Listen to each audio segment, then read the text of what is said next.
Abram, por favor, carta de Paulo aos Efésios, capítulo 2, versículos de 11 até o versículo de número 13. Efésios 2, de 11 até o verso número 13.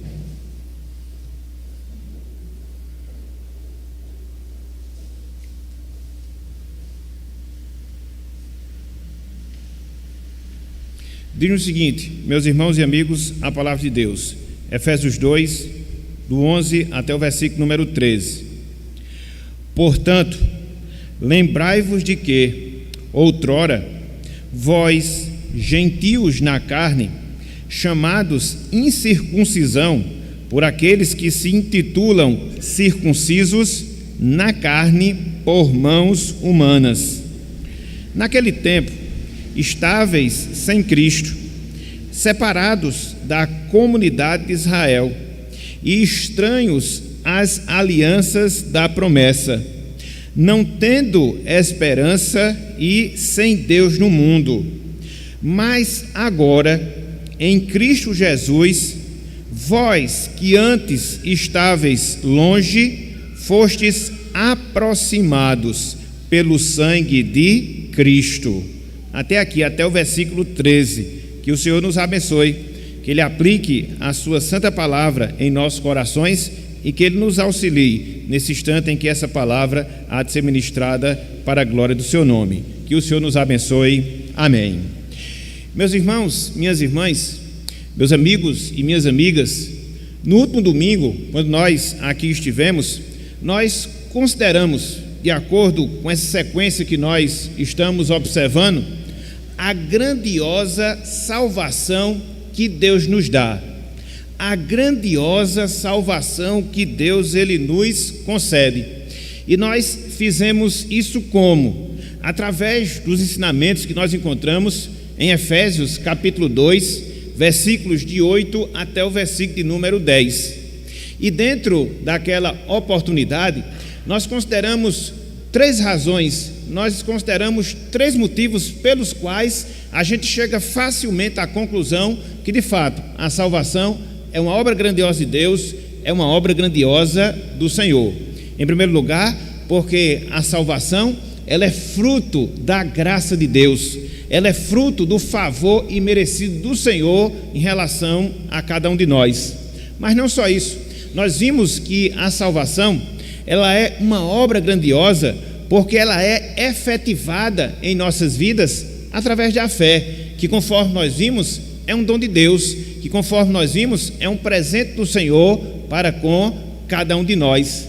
Mas não só isso, nós vimos em terceiro lugar que a salvação ela é grandiosa pelo fato dela produzir em nós boas obras, atitudes santas que visam a glória do nosso Deus, que visam a glória do nosso Senhor.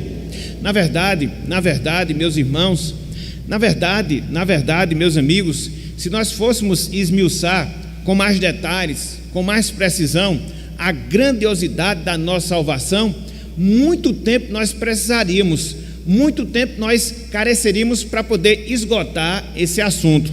Contudo, nessa introdução, eu queria chamar a atenção para mais um motivo. Eu queria chamar a atenção para mais uma razão, que nós podemos perceber como de fato nós devemos entender que a salvação de fato é uma obra grandiosa de Deus, é uma obra grandiosa do Senhor. Por quê? Porque a nossa salvação, meus irmãos, a nossa salvação, minhas irmãs, ela muda relacionamentos. A nossa salvação, a nossa redenção, ela muda e muda relacionamentos. E quando nós falamos isso, nós estamos dizendo os nossos relacionamentos no que diz respeito a Deus e também os nossos relacionamentos no que diz respeito ao nosso próximo, seja ele não salvo e principalmente quando ele é salvo e salvo em Cristo Jesus. Em primeiro lugar, a nossa salvação, ela muda completamente o nosso relacionamento com Deus, o nosso relacionamento com o Senhor, porque conforme nós sabemos, a palavra de Deus, ela é muito clara. A palavra de Deus, ela é muito enfática em nos mostrar que antes de Cristo, antes da nossa redenção, nós éramos inimigos de Deus. através das nossas obras. E conforme diz o apóstolo Paulo, as nossas obras e obras malignas. Contudo, uma vez que nós experimentamos da salvação, contudo, uma vez que nós experimentamos da regeneração, essa relação deliciosa que nós temos em relação a Deus, ela é completamente mudada, ela é completamente transformada. E aí nós passamos a ser aceitos na família de Deus, não como qualquer integrante, mas conforme nós estamos estudando às quartas-feiras, na condição de filhos e filhas de Deus, de filhos e filhas do Senhor. Então veja como a salvação ela é grandiosa, veja como ela é espetacular, porque dentre várias coisas, de maneira específica, ela muda relacionamentos. Em primeiro lugar, ela muda a nossa forma de nos relacionarmos com Deus, de nos relacionarmos com o Senhor. Mas conforme nós acabamos de dizer, a nossa salvação, ela muda também relacionamentos no que diz respeito ao nosso próximo. Repito, seja ele salvo, seja ele não salvo. Quando ele é não salvo, a nossa salvação impacta, a nossa salvação, ela afeta esse relacionamento, porque nós passamos a viver aquilo que nós encontramos no Evangelho, os princípios da verdade, da sinceridade, da bondade, da paciência, do amor, e em qualquer relação, quando você usa esses requisitos, com certeza, ela vai ser uma relação mudada, ela vai ser uma relação transformada. Isso no sentido geral, no que diz respeito a pessoas não salvas. Mas, em especial, a nossa salvação, ela transforma relacionamentos humanos, sobretudo em relação às pessoas que já são salvas, sobretudo em relação às pessoas que já experimentam dessa dádiva do Senhor, dessa dádiva de Deus, que é a nova vida e vida em Cristo Jesus. Por quê? Nós podemos nos perguntar, por quê? Nós podemos nos indagar. Simples, meus irmãos, simples, minhas irmãs. A partir do momento que nós somos salvos, a partir do instante que nós experimentamos da novidade de vida em relação ao nosso próximo, que também é salvo, nós passamos a ter uma comunhão íntima, nós passamos a ter uma comunhão verdadeira. Então, a nossa relação com Deus passa a ser mudada e a nossa relação com os filhos de Deus também. Ou seja, da mesma forma que nós mantemos comunhão com o Pai, nós também manteremos comunhão com aquelas pessoas salvas por Deus, com aquelas pessoas salvas e salvas em Cristo Jesus.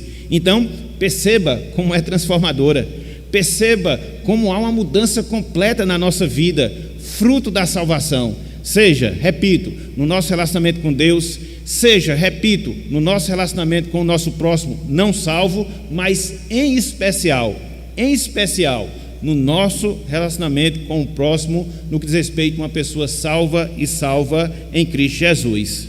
E é interessante, meus irmãos, é interessante, minhas irmãs, que é justamente disto que o apóstolo Paulo ele está tratando aqui nesse texto, que o apóstolo Paulo ele está tratando aqui nessa passagem. Na verdade, não só nesse trecho que nós acabamos de ler, versículos de 11 até o versículo 13, mas em todo esse trecho que inicia sim no versículo 11 e vai até o versículo de número 22, finalizando assim o segundo capítulo da carta aos Efésios. Por quê? Dentro desse trecho, porque dentro dessa passagem, o apóstolo Paulo, ele está falando, meus irmãos, o apóstolo Paulo, ele está nos ensinando, minhas irmãs, a nova realidade de vida que nós temos em Cristo Jesus, a nova realidade de vida que nós temos com o nosso Salvador, que faz com que nós integremos a sua igreja, que faz com que nós desfrutemos de comunhão com as pessoas que também integram a igreja de Cristo, pessoas que também, à semelhança do que aconteceu conosco, elas foram salvas pelo nosso Redentor. Então, perceba como é grandiosa, perceba como é fantástica a obra redentora de Cristo, a obra redentora de Jesus, porque ela nos une ao Senhor, mas não só isso, ela nos une a todas aquelas pessoas que também já estão unidas com Deus, que também já estão unidas com o Senhor, independente da sua nacionalidade, independente da sua condição social, independente da sua idade, independente de quaisquer coisas que porventura possam vir a ser levantadas. Dessa forma, meus irmãos, meus amigos, com base nesse trecho que nós temos diante de nós, Efésios capítulo 2, versículos de 11 até o versículo 13, nós consideraremos na noite de hoje o seguinte tema. Nós consideraremos na noite de hoje o seguinte assunto: a reconciliação em Cristo Jesus. A reconciliação em Cristo Jesus. Então, nós iremos ver dois aspectos. Nós iremos ver 2 pontos dentro desse tema: a reconciliação que nós temos em Cristo Jesus. Então, nós veremos que essa reconciliação, ela se deu de 2 formas, ela se deu de 2 maneiras, ela cobre 2 aspectos. Em primeiro lugar, meus irmãos, meus amigos, a nossa reconciliação em Cristo Jesus, ela se deu quando nós estávamos indiferentes às realidades espirituais.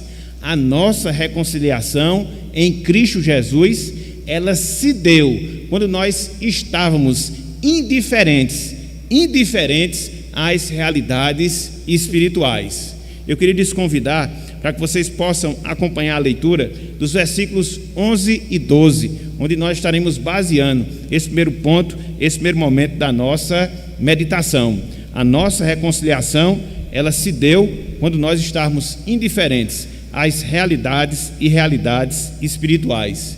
Vejam aqui, meus irmãos, vejam aqui, minhas irmãs, o que nos diz a palavra do Senhor. Portanto, lembrai-vos de que outrora vós, gentios na carne, chamados incircuncisão por aqueles que se intitulam circuncisos na carne por mãos humanas. Verso 12. Naquele tempo estáveis sem Cristo, separados da comunidade de Israel e estranhos às alianças da promessa, não tendo esperança e sem Deus no mundo. Não tendo esperança e sem Deus no mundo. O que é que nós vemos aqui nesses 2 versos? O que é que nós encontramos aqui nesse trecho? Paulo, meus irmãos, Paulo, meus amigos, tratando da condição dos efésios antes deles experimentarem a salvação. Paulo, aqui nesse trecho, aqui nessa passagem, ele expõe, ele mostra a condição vivida pelos efésios antes de experimentar a salvação em Cristo Jesus. Conforme nós vimos na semana passada, o apóstolo Paulo havia acabado de mostrar o processo de salvação que se dá na vida do remido de Cristo. Ou seja, é uma salvação pela graça mediante a fé. É uma salvação pela graça mediante a fé. Agora, ato contínuo, a partir do versículo 11, ele chama os cristãos da igreja de Éfeso, mas não só isso, ele também nos chama a refletir um pouco, a considerar um pouco na situação na qual nós nos encontrávamos antes de sermos alcançados pela graça de Deus, antes de sermos alcançados pelo favor imerecido do Senhor, que nos proporcionou salvação. É por isso que Paulo, no versículo 11, ele inicia dizendo: portanto, lembrai-vos de que outrora. Portanto, lembrai-vos de que outrora. Então, eles estavam, meus irmãos, minhas irmãs, antes de terem Cristo nos seus corações, eles estavam, meus irmãos, minhas irmãs, antes de terem a Cristo como Salvador, completamente indiferentes às realidades espirituais, indiferentes aos benefícios espirituais. E observe que essa situação, ela não era exclusiva dos efésios, era também a realidade que se fazia presente em nossas vidas. Antes de sermos alcançados pela graça de Cristo, antes de sermos salvos pelo nosso Redentor, nós também, meus irmãos, nós também, minhas irmãs, éramos completamente indiferentes às questões espirituais ou aos benefícios espirituais. Contudo, quando nós olhamos aqui para esse trecho, Contudo, quando nós olhamos aqui para essa passagem, nós vemos alguns destaques que Paulo faz, nós vemos alguns destaques que Paulo dá para que essa verdade, para que essa realidade pudesse calar profundamente aos efésios e também possa calar profundamente aos nossos corações. Então, como é que nós podemos enxergar? Então, como é que nós podemos comprovar que os efésios, a semelhança do que aconteceu conosco, eles estavam completamente indiferentes às realidades espirituais antes de Cristo, antes da salvação? E aí Paulo ele dá uma lista de pelo menos 6 aspectos que comprovam esse fato, que comprovam essa realidade. Em primeiro lugar, meus irmãos, em primeiro lugar, meus amigos, os efésios, eles eram incircuncisos na carne. Em primeiro lugar, os efésios, eles eram ou estavam incircuncisos na carne. É por isso que Paulo diz, chamados incircuncisão por aqueles que se intitulam circuncisos na carne. Essa questão de incircunciso na carne era a forma ideal que os judeus eles se dirigiam para aquelas pessoas que não faziam parte do povo da aliança, ou para aquelas pessoas que não faziam parte da religião judaica. Conforme nós observamos pelo ensinamento da palavra, conforme nós observamos pelo ensinamento das Escrituras Sagradas, a circuncisão foi um ritual instituído por Deus desde o pacto que ele, Deus, havia feito com Abraão, o pai da fé.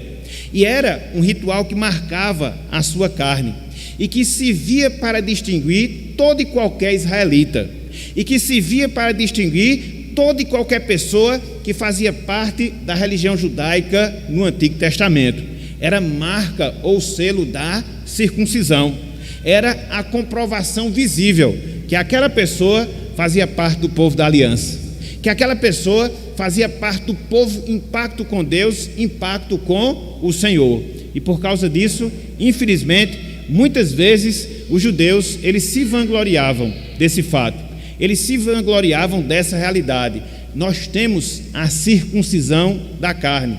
Por outro lado, vocês não têm essa circuncisão da carne. E isso Paulo coloca em destaque, e isso Paulo faz essa observação. Antes de Cristo, vocês eram incircuncisos em relação à carne. Mas não só isso. Em segundo lugar, o apóstolo Paulo diz que os efésios, antes de Cristo, eles estavam sem Cristo. Os efésios, antes de Cristo, eles estavam sem Cristo. É por isso que ele prossegue aí nesse trecho que nós temos diante de nós. Quando assim fala, quando assim se expressa, estáveis sem Cristo, estáveis sem Cristo. Então, pelo fato dos efésios, como povo pagão que era, não desfrutar de nenhum benefício, não desfrutar de nenhum privilégio espiritual, quando comparado ao povo de Israel, quando comparado ao povo da aliança, os efésios, eles não possuíam qualquer tipo de conhecimento de Cristo, qualquer tipo de conhecimento do Messias que viria, conforme as promessas que nós temos no Antigo Testamento. Infelizmente, esse desconhecimento de Cristo fez com que os efésios andassem num caminho da idolatria, num caminho do paganismo, num caminho do misticismo, completamente contrário à vontade de Deus, ao propósito do Senhor em relação às suas vidas. Então, no primeiro momento, Paulo diz que eles eram incircuncisos quanto à carne. No segundo momento, Paulo diz que eles estavam sem Cristo. Mas não só isso. Em terceiro lugar, os efésios, antes de Cristo, eles estavam separados de Israel. Os efésios, antes de Cristo, eles estavam separados de Israel. E Paulo assim prossegue: separados da comunidade de Israel.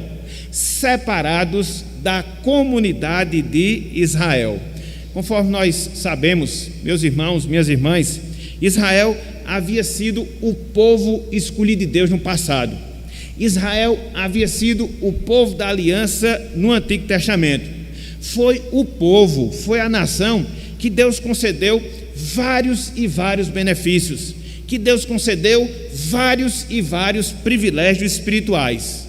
A lei moral, os 10 mandamentos, a lei civil, a lei cerimonial, mas não só isso, que Deus deu as profecias conforme nós temos no Antigo Testamento.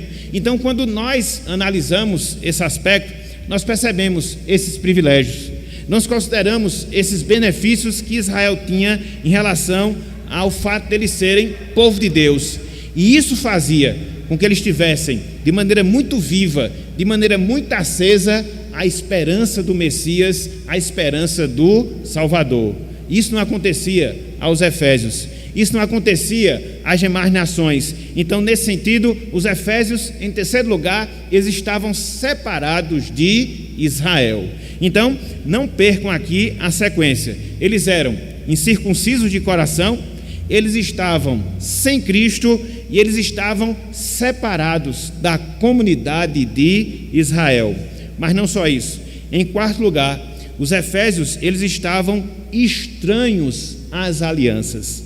Em quarto lugar, os efésios, eles estavam estranhos às alianças. Por isso Paulo diz: estranhos às alianças da promessa. Estranhos às alianças da promessa. As alianças, irmãos e amigos, eram um meio através do qual Deus ele se relacionava com Israel.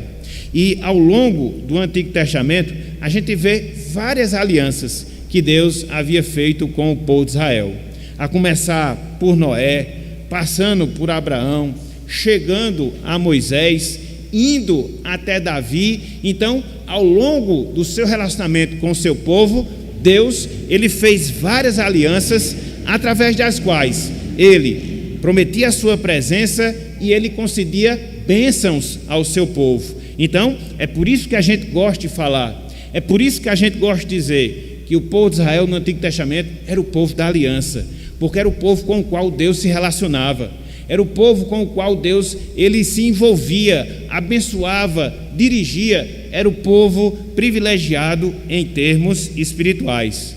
Ao passo que os efésios não, as demais nações também não. Por quê? Eles não tinham a menor noção do que seria a presença de Deus, do que seria esse privilégio, do que seria esse benefício. Então, é a quarta comprovação que Paulo aqui faz do estado dos efésios antes de terem sido salvos, antes de terem sido redimidos por Cristo. Eles estavam estranhos às alianças. Mas não só isso. Em quinto lugar, eles estavam sem esperança. Eles estavam sem esperança. É por isso que Paulo diz: não tendo esperança. Isso aqui é uma consequência lógica. Na medida em que você não tem um relacionamento com Deus, na medida em que você não tem o privilégio espiritual do conhecimento do Senhor, da sua revelação, dos seus benefícios, das suas bênçãos, qual esperança você vai ter para o futuro? Qual perspectiva você vai ter para o amanhã? E era justamente esta a característica que marcava os povos que não faziam parte da nação de Israel. Viviam sem nenhuma esperança, sem nenhuma perspectiva, ao passo que o povo de Deus, ao passo que a nação de Israel não, viviam na esperança da vinda do Messias, do ungido, do Salvador, conforme profetizado pelos profetas, conforme ilustrado através das cerimônias, conforme mostrado ao longo de todo o Antigo Testamento, conforme nós temos nas Escrituras Sagradas. Então, os efésios eram um povo assim, viviam sem esperança, sem nenhuma perspectiva, sem nenhum vislumbre quanto ao futuro. E Paulo também atesta esse fato, Paulo também atesta essa realidade. E por fim, Paulo completa e diz que os efésios, eles estavam sem Deus no mundo. Os efésios, eles estavam sem Deus no mundo. É por isso que ele diz, sem Deus no mundo. É interessante porque os efésios, eles eram idólatras, eles adoravam a vários deuses, a várias divindades. Contudo, uma vez que essas divindades não eram verdadeiras, mas sim falsas, eles acabavam adorando a nada, a ninguém, e viviam aqui sem Deus, viviam aqui sem o Senhor. A idolatria permitia justamente isso, que eles vivessem sem nenhum Deus, que eles vivessem sem nenhum Senhor em relação às suas vidas. Então, era por isso que eles viviam no paganismo, era por isso que eles viviam cometendo a idolatria. eles não sabiam esse privilégio, eles não experimentavam essa bênção de ter a presença do Deus Altíssimo em suas vidas, em seus corações. Então, Paulo aqui, meus irmãos, meus amigos, ele faz toda essa lista. Para quê? Para mostrar. Para quê? Para comprovar a situação anterior dos efésios, a situação daqueles crentes antes de terem sido salvos, antes de terem sido alcançados pela graça do Senhor. E por isso nós falarmos, e por isso nós dizermos que eles eram completamente diferentes às realidades, aos benefícios, às bênçãos espirituais que conduziam à salvação. Então, quando nós entendemos esse ponto, quando nós entendemos essa realidade, nós conseguimos extrair algumas lições, nós conseguimos extrair algumas verdades para as nossas vidas. Em primeiro lugar, meus irmãos, minhas irmãs, não há salvação, preste atenção nisso, não há salvação sem a revelação especial de Deus. Não há salvação sem a revelação especial de Deus. Talvez a gente não atente, talvez a gente não considere, mas toda essa estrutura que nós observamos no Antigo Testamento, seja através do culto, seja através da lei moral, seja através das profecias, era a revelação especial de Deus, apontando para o Messias, apontando para o Salvador. E era justamente dessa forma, e era justamente dessa maneira que os israelitas, eles eram salvos, nessa esperança, nessa confiança, que um dia esse ungido viria, que um dia esse Salvador viria para poder libertá-los e libertá-los dos seus pecados. Hoje, meus irmãos, hoje, minhas irmãs, qual é a nossa revelação especial? A nossa revelação especial são as Escrituras Sagradas, é a Palavra de Deus, e é justamente através dessa palavra que eu, você, todos nós experimentamos a salvação. É justamente através dessa palavra que o pecador, ele pode sim experimentar da salvação. Não foi sem razão que o apóstolo Paulo, ele falou, lá em Romanos capítulo 10, versículo 17, que a fé vem pelo ouvir e ouvir a palavra de Deus, a nossa revelação especial, a nossa revelação, mediante a qual enxergamos o Messias, cremos no Salvador, experimentamos de vida eterna, para que assim sejamos salvos em Cristo Jesus. Então, que nós atentemos para esse fato, que nós atentemos para essa realidade. Não há salvação a parte da revelação especial de Deus. Era de uma forma no Antigo Testamento, é a realidade hoje no Novo Testamento, mas é sempre a obrigação. Nós precisamos nos voltar para aquilo que Deus nos revela, para aquilo que Deus nos mostra, para podermos assim enxergarmos o Salvador, entregarmos a nossa vida a Ele e sermos salvos por Ele, para a glória do Seu nome. Então, não há salvação sem revelação especial de Deus. Mas não só isso. Em segundo lugar, meus irmãos, minhas irmãs, todos nós, antes da salvação, e todos não salvos, eles são representados aqui com a situação que Paulo fala acerca dos Efésios. Observe que antes de Cristo eles estavam totalmente alienados às questões espirituais, às questões da salvação, ao conhecimento de Deus, ao conhecimento do Senhor. Eram gentios e por isso eles não desfrutavam dessas bênçãos. Eram gentios e por isso eles não desfrutavam desse privilégio. Assim éramos cada um de nós antes da salvação. Nós não somos descendentes do povo de Israel, nós também éramos gentios em relação à carne, e nós não desfrutarmos desse privilégio. Então somente hoje nós desfrutamos em virtude da manifestação da graça de Deus em relação às nossas vidas. Então é por isso que não há lugar para nós em termos de arrogância. Então é por isso que há lugar para nós em termos de gratidão, em sabermos justamente isso, que não obstante nós sermos gentios, não obstante nós não fazemos parte da nação de Israel, Deus, meus irmãos, Deus, minhas irmãs, nos incluiu na sua igreja para nos salvar, para nos redimir, para nos dar acesso à salvação, para que hoje essa transformação ela seja uma realidade nas nossas vidas. Louvado seja Deus por isso. Louvado seja o Senhor por isso, porque humanamente falando, nós não desfrutaremos desse privilégio se não fosse a graça de Deus operando e operando em nossas vidas. Uma segunda lição para cada um de nós. Mas não só isso, uma terceira lição. Uma vez que a gente aprende todos esses privilégios espirituais que a nação de Israel desfrutava e que apontavam para Cristo, apontavam para o Salvador, hoje, meus irmãos, hoje, minhas irmãs, nós não podemos negligenciar os privilégios espirituais que nós temos em Cristo Jesus aos nossos filhos. Talvez nós não saibamos, talvez nós não percebamos, mas uma vez que nós somos salvos, nós somos privilegiados espiritualmente falando.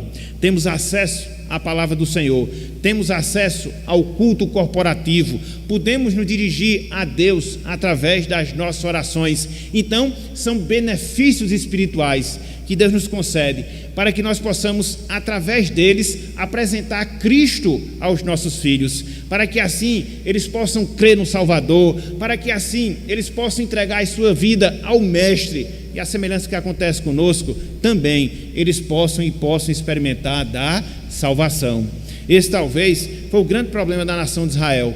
Pegou os privilégios espirituais e não usufruiu deles como deveria usufruir. Não aproveitou para neles enxergar Cristo e passar assim a salvação para os seus descendentes. Tão somente se orgulharam com os privilégios que tinham, tão somente se orgulharam com os benefícios que desfrutavam, mas não experimentaram no sentido mais salvador, sobretudo passando para a sua descendência. Então, que nós não cometamos esse erro.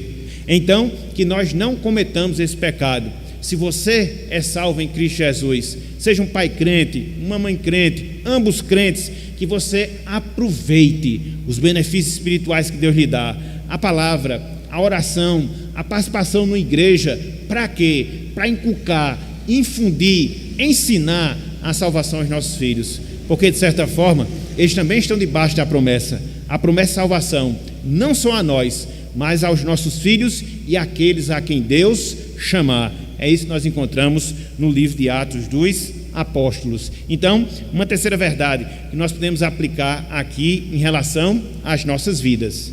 Então, nos lembremos, o que é que nós estamos considerando hoje? A reconciliação que nós temos em Cristo Jesus. Quando foi que ela se deu? Quando nós estamos completamente indiferentes a todas as realidades espirituais. Mas não só isso. Em segundo lugar, meus irmãos, em segundo lugar, meus amigos, a reconciliação que nós temos em Cristo Jesus, ela se deu através de Cristo, através da sua obra, através do seu sacrifício. A reconciliação que nós temos em Cristo Jesus, ela se deu através do sacrifício de Cristo. Vejam aí, versículo 13, Efésios capítulo 2, versículo 13. Efésios capítulo 2, versículo 13.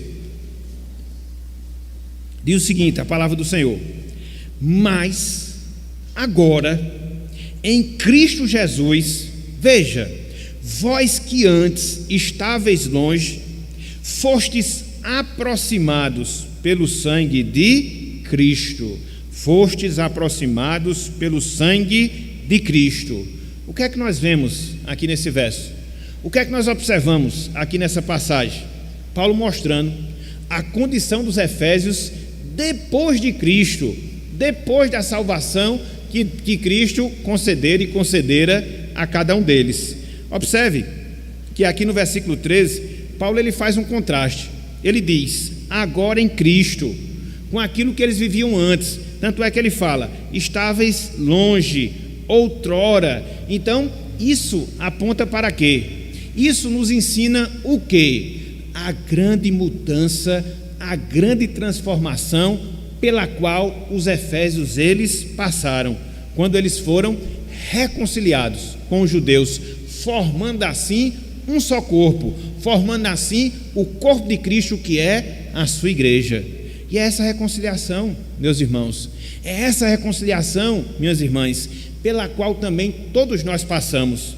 Uma vez que nós fomos transformados, uma vez que nós fomos mudados pela obra de Cristo em favor das nossas vidas, nós fomos unidos aos judeus e hoje, independente da nossa raça, e hoje, independente da nossa cidadania, E hoje, independente da nossa condição financeira, cultural, nós formamos o povo de Deus aqui na terra.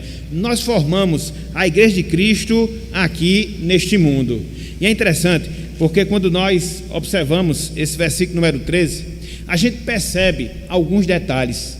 A gente percebe algumas verdades mais específicas dessa reconciliação que nós temos em Cristo Jesus, formando um só corpo com os judeus e compondo assim a sua igreja aqui na terra. E aí nós podemos nos perguntar, quais são então essas verdades que estão relacionadas à nossa reconciliação? Em primeiro lugar, meus irmãos, em primeiro lugar, minhas irmãs, a nossa reconciliação com os judeus, formando assim um só corpo, ela tem o seu autor. E quem é o seu autor? É Cristo Jesus, o nosso Salvador. É por isso que no versículo 13, Paulo ele fala em Cristo. Por quê? Porque ele nos ensina que é através de Cristo, ele nos ensina que é através de Jesus que Deus ele une num só corpo todas as pessoas, quer seja gentios, quer seja judeus, quer seja pobres, quer seja ricos, quer seja homens, quer seja mulheres, iletrados, cultos, ele forma num só corpo a sua igreja. E quando foi que isso aconteceu? E quando foi que isso se deu? Desde toda a eternidade, meus irmãos. Desde toda a eternidade, minhas irmãs. Deus ele nos separou em Cristo Jesus. Deus ele já nos viu como seu povo, como sua igreja. Uma igreja não só restrita à nação de Israel, mas uma igreja agora que se expande e que é formada por todas as pessoas que existem neste mundo, por todas as pessoas que existem neste planeta. Então, se na antiga aliança o povo de Deus se restringia à nação de Israel, na nova aliança, a partir de Cristo, na nova aliança com a salvação de Cristo, a igreja, conforme nós gostamos de falar, ela assume um caráter internacional. Ela não só é uma nação, mas ela é composta de pessoas de várias nações, em todos os tempos, em todos os lugares, e tudo isso aconteceu em Cristo Jesus. O plano da nossa salvação ele é perfeito. Deus ele não é tomado de surpresa, não, muito pelo contrário. Desde toda a eternidade ele já visualizava isso, ele já determinava isso, para que no tempo a sua igreja fosse formada e esteja sendo formada, assim como está sendo formada através de nós, dentro desse momento no qual nós estamos vivendo. Essa igreja ainda não foi composta completamente, essa igreja ainda não foi composta totalmente, ela está se completando, na medida em que as pessoas são aproximadas por Cristo, formando um só corpo com os demais cristãos, e é dentro desse processo que Deus nos coloca, para que assim a gente possa experimentar dos benefícios da nossa salvação. Então, quem é o autor da nossa reconciliação? Quem foi que nos juntou aos judeus? Quem foi que nos juntou a todos os demais povos, ou pessoas de todos os povos? Cristo, ele é o autor da nossa reconciliação. Em Cristo isso acontece, em Cristo isso se dá. Mas não só isso. Em segundo lugar, o objetivo dessa reconciliação é que nós desfrutemos de comunhão. O objetivo dessa reconciliação é que nós desfrutemos de comunhão, profunda comunhão uns com os outros. Olhem só o que o apóstolo Paulo ele fala também no versículo 13: fostes aproximados. Fostes aproximados. Essa palavra aqui, aproximar, ela tem um significado muito especial. Ela tem um significado muito profundo. Ela não significa meramente você se unir ou você se aproximar fisicamente de uma pessoa. Não, ela vai mais aprofundadamente. Ela tem a ver com você estabelecer uma condição de paz com quem antes era sua inimizade, com quem antes era seu inimigo. E conforme nós observamos hoje pela manhã na escola dominical, era essa situação que se colocava, principalmente nos tempos de Jesus, essa divisão que existia entre judeus e gentios. Os judeus não gostavam dos gentios, os judeus eles se achavam como povo exclusivo de Deus, e aí eles desprezavam aqueles que faziam parte de outras nações. Havia essa inimizade, e o contrário também era verdade. Os gentios, na sua maioria, também não nutriam muitos amores pelos judeus. Então havia esse antagonismo, havia essa disputa. Contudo, em Cristo agora a comunhão. É por isso que nós temos, meus irmãos, é por isso que nós temos, minhas irmãs, essa união espiritual uns com os outros. Não só nós que compomos a igreja local, mas com cada um dos crentes que estão espalhados pelo mundo, pessoas que entregaram a sua vida a Cristo, pessoas que foram remidas pelo sangue do Cordeiro. Muitas delas, na verdade, a grande maioria delas, hoje, nós nem conhecemos, mas a semelhança que aconteceu conosco, elas foram salvas, e nós temos essa comunhão, e nós temos essa ligação espiritual, esse vínculo espiritual, que nada nem ninguém nos separará. Por quê? Porque nós somos o corpo de Cristo aqui na terra, nós somos a igreja de Cristo aqui na terra. Então, Cristo, Ele nos reconciliou uns com os outros para isso, para que a gente possa desfrutar dessa comunhão, para que a gente possa desfrutar dessa união, uma união que extrapola os limites físicos de uma igreja, os limites raciais, os limites econômicos, os limites culturais. Não, vai muito além, vai muito além. Existe essa identidade entre nós e os demais cristãos, Cristo através do Espírito Santo. Então Cristo, Ele nos reconcilia justamente para isso, para que nós tenhamos comunhão uns com os outros, e assim sejamos a sua igreja, e assim sejamos o seu corpo aqui na terra. Mas não só isso. Em terceiro lugar, nós encontramos aqui um instrumento dessa reconciliação. Como foi que nós fomos reconciliados uns com os outros? Como é que nós fomos juntados como membros do corpo de Cristo, espalhados pelo mundo, em todas as épocas, em todos os tempos, em todos os lugares? Como se deu isso? Simples, através do sacrifício de Cristo. Através do sacrifício de Cristo. Veja o que o apóstolo Paulo fala aí no versículo 13: pelo sangue de Cristo. Pelo sangue de Cristo. Então, conforme o Senhor disse, isso nós encontramos nos evangelhos, o seu sangue, o sangue que Ele derramou na cruz do Calvário, era o sangue da nova aliança, da aliança que Deus estava fazendo, não mais exclusivamente com a nação de Israel, mas com todos os povos, com todas as nações. Então, quando Cristo, meus irmãos, quando Cristo, minhas irmãs, estava derramando o seu sangue no Calvário, quando Ele estava dando a sua vida, Ele visualizava justamente isso, através do seu sacrifício, quebrar todo e qualquer empecilho, quebrar toda e qualquer barreira, para que assim nós pudéssemos desfrutar de comunhão, para que assim nós pudéssemos desfrutar de paz uns com os outros. No Antigo Testamento existiam as restrições que muitas vezes eram colocadas, sobretudo na lei, e que de certa forma impediu os gentios de desfrutar de tudo aquilo que Deus havia concedido ao povo de Israel. Hoje mais não, meus irmãos, hoje mais não, minhas irmãs.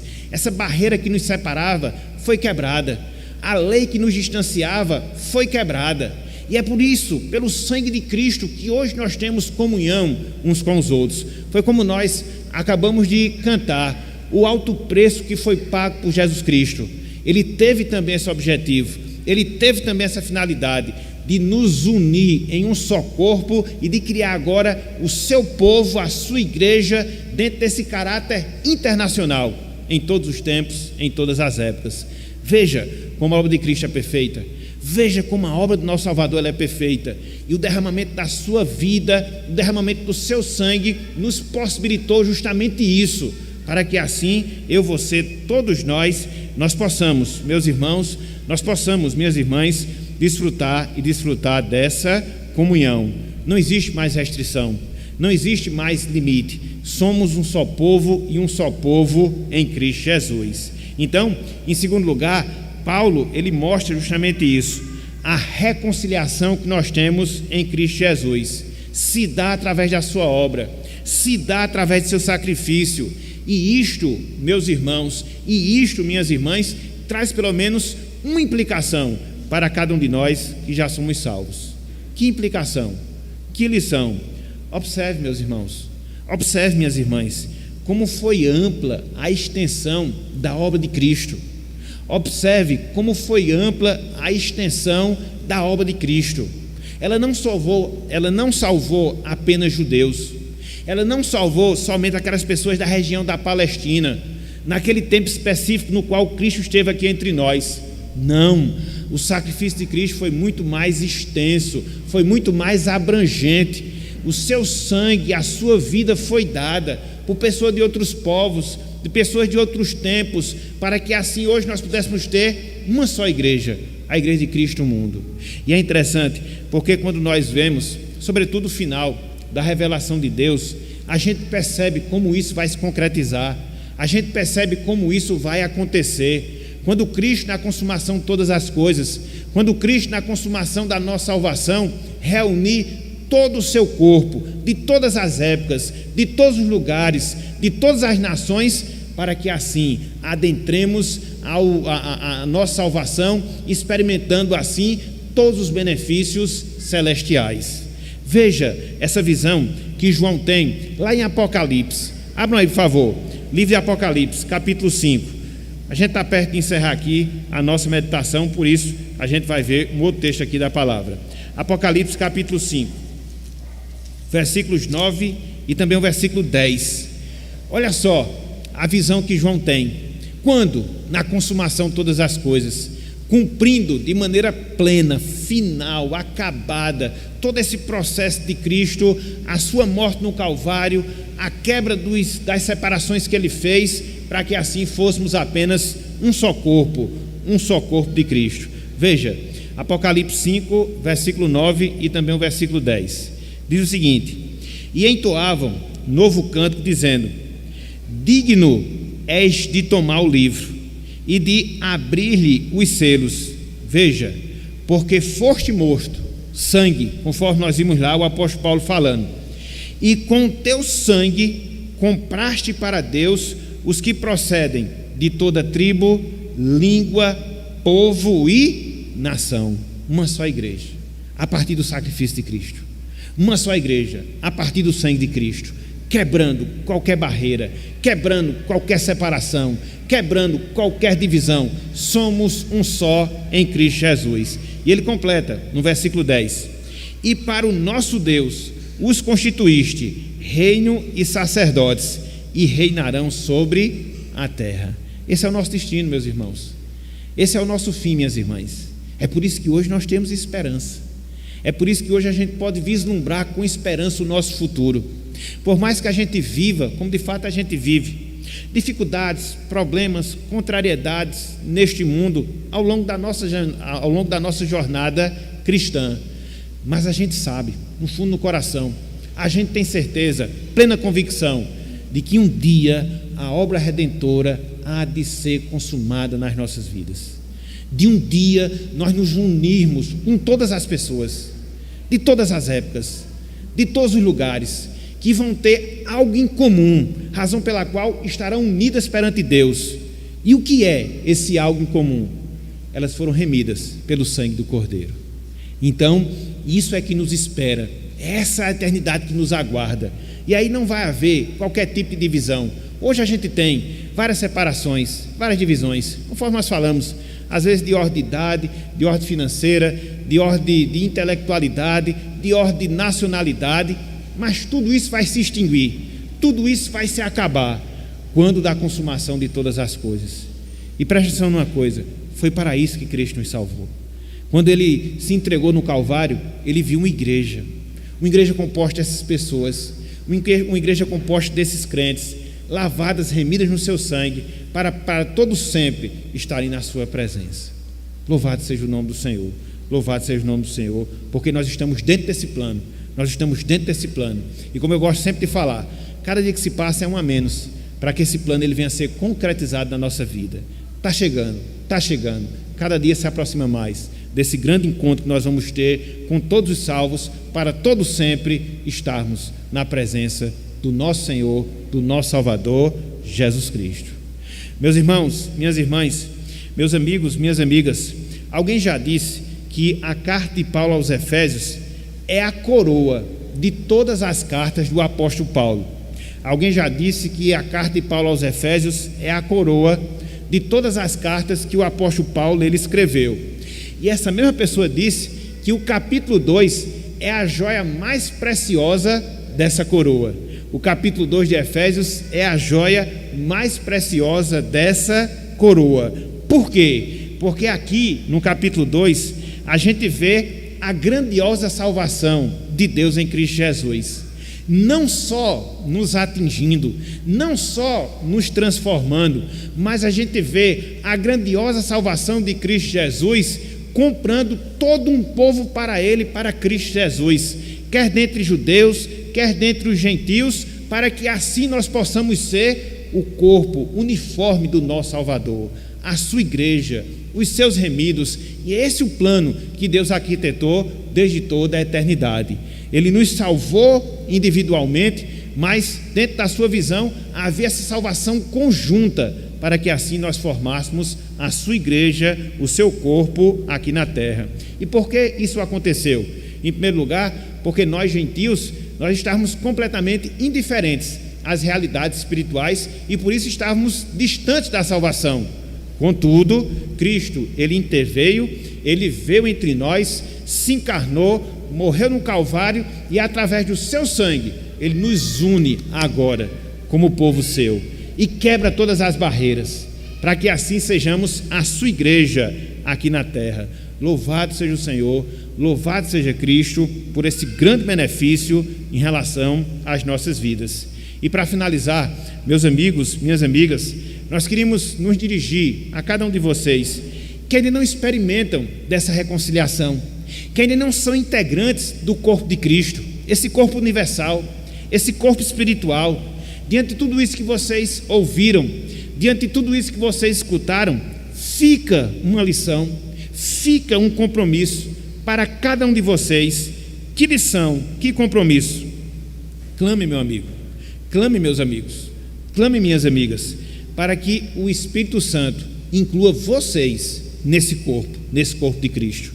E como é que o Espírito Santo inclui essas pessoas no corpo de Cristo? Simples, quando Ele as regenera, quando Ele as transforma, quando Ele opera em suas vidas através da sua palavra, essa mesma palavra que você ouviu na noite de hoje.